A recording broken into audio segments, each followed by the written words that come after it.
Hello everyone, ನಾನು ನಿಮ್ಮ ಅಕ್ಷತಾ ಸದಾನಂದ್. ಇವತ್ತು ಸಿಹಿ ಗೆಣಸಿನ ಪಾಯಸ ಅಥವಾ ಕೀರು ಅಂತ ಕರೀತಾರೆ. ಇದನ್ನು ಮಾಡೋಣ. ಹೇಗೆ ಮಾಡೋದು ಅಂತ ನೋಡೋಣ. ನೋಡಿ, 2 ಸಿಹಿ ಗೆಣಸನ್ನು ತೊಗೊಂಡಿದ್ದೀನಿ. ಚೆನ್ನಾಗಿ ತೊಳೆದಿದ್ದೀನಿ. ಇದರ ಮೇಲಿನ ಸಿಪ್ಪೆಯನ್ನು ತೆಗೆದುಕೊಂಡು ಬಿಡೋಣ. ನೀಟಾಗಿ ಸಿಪ್ಪೆಯನ್ನು ತೆಗೆದು ಇದನ್ನ ತುರ್ಕೋಬೇಕು. ನೋಡಿ, ಸಿಪ್ಪೆ ತೆಗಿತಾ ಇದ್ದೀನಿ.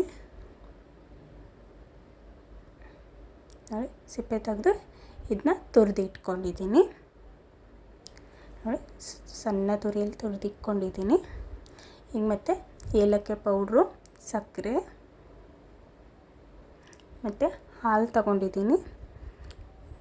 ಗೋಡಂಬಿ, ವನದ್ರಾಕ್ಷಿ, ಬಾದಾಮಿ ಮತ್ತು ಇದು ಪಂಪ್ಕಿನ್ ಸೀಡ್ಸ್ ಅಂತ. ಇದು ನಿಮ್ಮ ಆಪ್ಷನ್ನು, ಬೇಕಿದ್ದರೆ ತಗೊಳ್ಳಿ, ಇಲ್ಲಾಂದರೆ ಬಿಡಿ. ಮತ್ತು ತುಪ್ಪ. ಹೇಗೆ ಮಾಡೋದು ಅಂತ ನೋಡೋಣ. ಈಗ ಒಂದು ಪಾತ್ರೆಯಲ್ಲಿ ಸ್ವಲ್ಪ ತುಪ್ಪ ಹಾಕೋತಾ ಇದ್ದೀನಿ. ನೋಡಿ, ತುಪ್ಪ ಹಾಕೋತಾ ಇದ್ದೀನಿ. ಈ ತುಪ್ಪ ಸ್ವಲ್ಪ ಕರಗಿದ್ಮೇಲೆ ಸ್ವಲ್ಪ ಬಿಸಿಯಾಗಿ ತುಪ್ಪ ಕರಗಿದ ಮೇಲೆ ಹೀಗೆ ನೋಡಿ ಗೋಡಂಬಿ ಹಾಕೊತಾ ಇದ್ದೀನಿ. ತಗೊಂಡಿರುವಂಥ ಡ್ರೈ ಫ್ರೂಟ್ಸ್ ಎಲ್ಲ ಹಾಕೊತಾ ಇದ್ದೀನಿ. ಈಗ ಅದಕ್ಕೆ ಗೋಡಂಬಿ, ಬಾದಾಮಿ ಮತ್ತು ವನದ್ರಾಕ್ಷಿ ಇವನ್ನ ಹಾಕ್ಕೊಂಡು ಚೆನ್ನಾಗಿ ತುಪ್ಪದಲ್ಲಿ ಹುರ್ಕೋಬೇಕು. ಅದು ಪಂಪ್ಕಿನ್ ಸೀಡ್ಸು ಆಲ್ರೆಡಿ ರೋಸ್ಟೆಡ್ ಇದೆ, ಅದು ಹಾಗಾಗಿ ನಾನು ಅದನ್ನು ಹಾಕ್ತಾಯಿಲ್ಲ. ಇವನ್ನ ಹಾಕಿ ಚೆನ್ನಾಗಿ ಹುರ್ಕೋಬೇಕು. ತುಪ್ಪದಲ್ಲಿ ಚೆನ್ನಾಗಿ ಹುರಿಯೋದ್ರಿಂದ ಟೇಸ್ಟ್ ಚೆನ್ನಾಗಿ ಬರ್ತವೆ. ನೋಡಿ, ಇವಾಗ ಅದು ಹುರಿದಿದೆ, ಎತ್ತಿಟ್ಕೋತಾ ಇದ್ದೀನಿ. ಇಟ್ಕೊಂಡು ಇವಾಗ ಇನ್ನೊಂದು ಸ್ವಲ್ಪ ತುಪ್ಪ ಹಾಕೋತಾ ಇದ್ದೀನಿ. ತುಪ್ಪ ಹಾಕ್ಕೊಂಡು ಇವಾಗ ಆ ತುರಿದಿಟ್ಟಿರೋ ಸಿಹಿ ಗೆಣಸು ಏನಿದೆ ಆ ಗೆಣಸನ್ನ ಹಾಕೋಣ. ನೋಡಿ, ಹಾಕೋತಾ ಇದ್ದೀನಿ. ಈಗ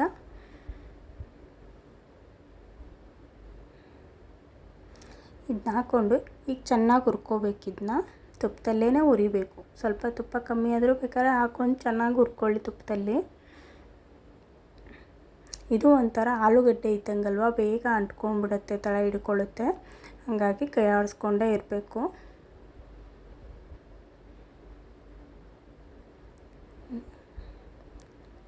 ಸ್ವಲ್ಪ ಚೆನ್ನಾಗಿ ಹುರ್ಕೋಬೇಕು, ಅಂದ್ರೇ ಟೇಸ್ಟ್ ಚೆನ್ನಾಗಿ ಬರುತ್ತೆ.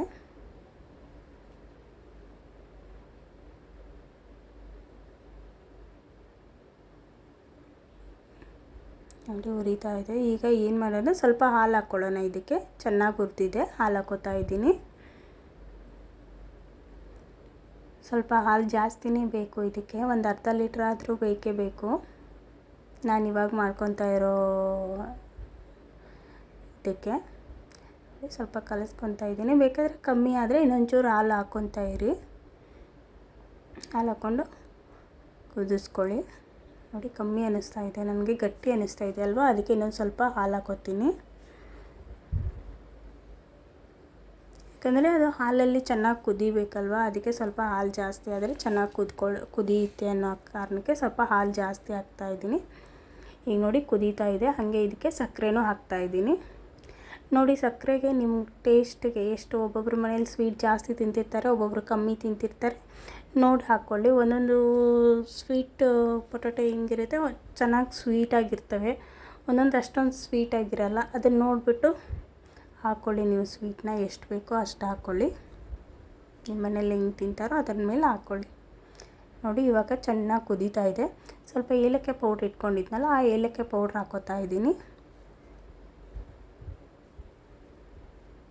ಹಾಕ್ಕೊಂಡು ಇನ್ನೊಂದು ಸ್ವಲ್ಪ ಕುದಿಸ್ಕೊಂಡು ಒಂದು ಚಿಟಿಕೆ ಅಷ್ಟೇ ಸ್ವಲ್ಪ ಅರಿಶಿನ ಪುಡಿ ಹಾಕ್ಕೊಳ್ಳಿ, ಅಂದರೆ ಸ್ವಲ್ಪ ಕಲರ್ ಚೆನ್ನಾಗಿ ಬರುತ್ತೆ ಅಂತ.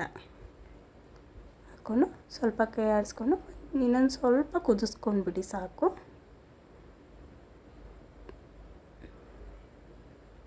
ನೋಡಿ, ಸ್ವಲ್ಪ ಕಲರ್ ಚೇಂಜ್ ಆಯ್ತಲ್ವ ಇಲ್ಲಿ. ಇವಾಗ ಕರ್ದಿಟ್ಟಿರೋಂಥ ಡ್ರೈ ಫ್ರೂಟ್ಸ್ ಎಲ್ಲನೂ ಹಾಕ್ಕೊತಾ ಇದ್ದೀನಿ. ಅದಕ್ಕೆ ಹಾಕ್ಕೊಂಡು ಮಾಡ್ಕೊಂಬಿಟ್ರೆ ಮುಗೀತು. ಇದು ಸಿಹಿ ಗೆಣಸಿನ ಪಾಯಸ ರೆಡಿ ಆಯಿತು. ಸಿಹಿ ಗೆಣಸಿನ ಪಾಯಸನೂ ಆಯಿತು, ಅಥವಾ ಕೀರ್ ಅಂದ್ರೂ ಆಗುತ್ತೆ, ಎರಡೂ. ನೋಡಿ, ಇವಾಗ ಚೆನ್ನಾಗಿ ರೆಡಿ ಆಯಿತು. ಚೆನ್ನಾಗಿ ಕುದೀತಾ ಇದೆಯಲ್ಲ, ರೆಡಿ ಆಯಿತು. ಈಗ ನೋಡಿ, ಕಲರು ಸ್ವಲ್ಪ ಚೆನ್ನಾಗಿ ಬಂದಿದೆ ಅಲ್ವಾ. ಟೇಸ್ಟ್ ಮಾತ್ರ ಸೂಪರಾಗಿರುತ್ತೆ. ಒಂದು ಸಾರಿ ಟ್ರೈ ಮಾಡಿ ನೋಡಿ. ಎಲ್ಲರೂ ಕಾಮನಾಗಿ ಒಬ್ಬಟ್ಟು ಇದು ಮಾಡೇ ಮಾಡ್ತಿರ್ತೀರ. ನೋಡಿ ಸರ್ವ್ ಮಾಡ್ಕೊಂಡಿದ್ದೀನಿ. ಈ ರೆಸಿಪಿ ನಿಮಗೆ ಇಷ್ಟ ಆಗಿದರೆ ಲೈಕ್ ಮಾಡಿ, ಶೇರ್ ಮಾಡಿ, ಕಮೆಂಟ್ ಮಾಡಿ. ಹಾಗೆ ನನ್ನ ಚಾನಲ್ನ ಸಬ್ಸ್ಕ್ರೈಬ್ ಮಾಡಿ. ವಿಡಿಯೋ ನೋಡಿದ್ದಕ್ಕೆ ಥ್ಯಾಂಕ್ ಯು.